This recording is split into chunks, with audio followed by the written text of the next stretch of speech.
As the summer begins to wind down here in the northern hemisphere and the grills begin to grow cold, you might be wondering what to do with all that ash. I say you can turn it into terrain. With just these few simple tools, you'll be on your way to fast, cheap bases for your next tabletop game or model. For my first trick, I will be creating a moon base.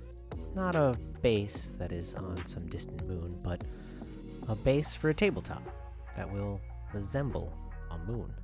Or maybe our moon, I guess. Either way, I made some craters out of foam, then applied a generous amount of PVA glue. Then came the fun part, sifting all that ash onto the table. And instantly, it is turned into what looks like the surface of a moon.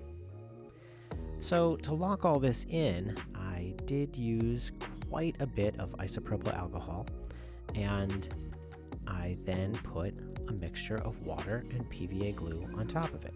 And you can see here, it doesn't love absorbing into the ash. And that would be our first drawback to using ash. It's extremely dry, and it took an awful lot of alcohol and glue to try and make this absorb. I also applied this on a very hot day, so the alcohol was evaporating fairly quickly.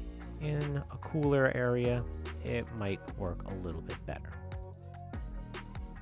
So there you are. In no time at all, you could have a fully based tabletop skirmish.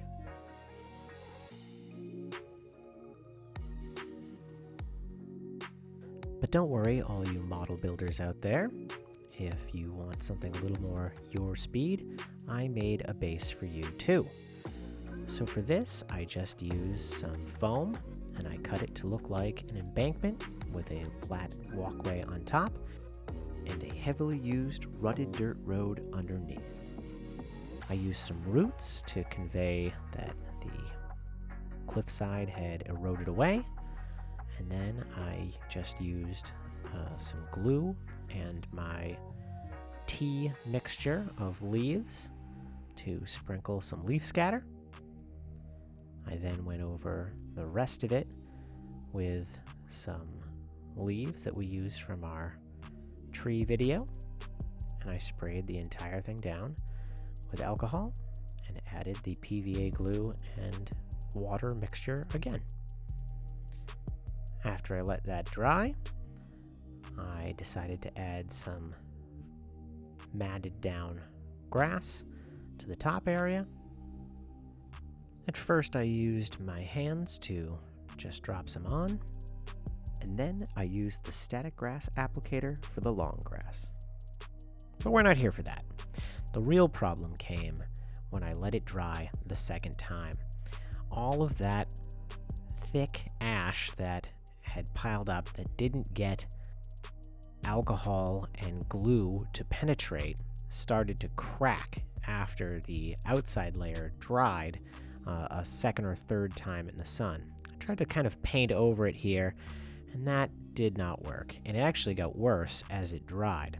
So this is the thin layer, but down here where I tried to make some ruts, I used a lot more, and you can see here that it didn't even penetrate over that layer, and there's all that ash that is up against the foam that did not adhere at all, even though I put glue on that as well. So I think what happened is that it absorbed into it and created this mat and did not stick. So our first lesson is we definitely need to use this in thin layers. To fix this, I didn't really have time to add more ash to the diorama base because I had already added other details. So that is another drawback. It's a lot harder to fix. So I just used some AK terrain paste, and I thought this would be an interesting comparison. After this, I used the back of my paintbrush to apply ruts like I wanted in the first place, and that ended up working just fine. After that, everything was dry. I went back to painting, and it looked really good. I was happy with how the ash adhered to the cliffside, and I was happy with the path on top. But that wasn't really the experiment we were going for. I wanted to see if I could simulate everything I wanted to with just this ash on styrofoam. But instead of abandoning this model almost at completion, I decided it would be another good comparison. So I started to paint the rest of the details that I needed to paint, and I got to the stage where I was applying a wash. And I'm actually very glad I made it all the way to this stage, because as I started to pull out the detail, I noticed that I really couldn't tell the difference between where the ash layer stopped and the AK ground began. So I thought it blended in really well, and I felt like this was a successful experiment, actually. I just finished putting the wash on, and I was actually excited to see if I could get better results with even more experimentation.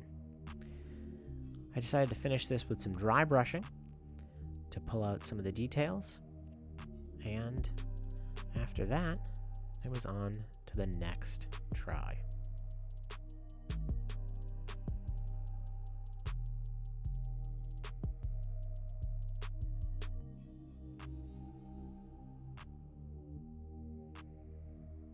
I feel like this really worked.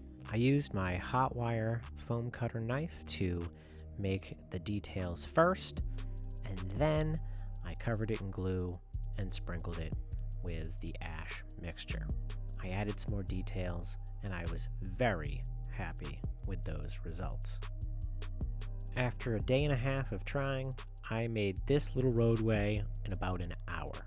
And I think if that's something you're looking for, quick and cheap base work, I don't think this is a bad option. You don't have to paint it, and it looks really good.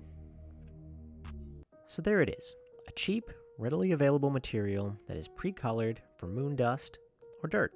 I feel like I'm just scratching the surface on what I could do with this stuff. I could base materials, or even make it into my own homemade terrain paste. What do you think? Would you use this in your next project? If you enjoyed this video, please consider leaving a like and subscribe for more content.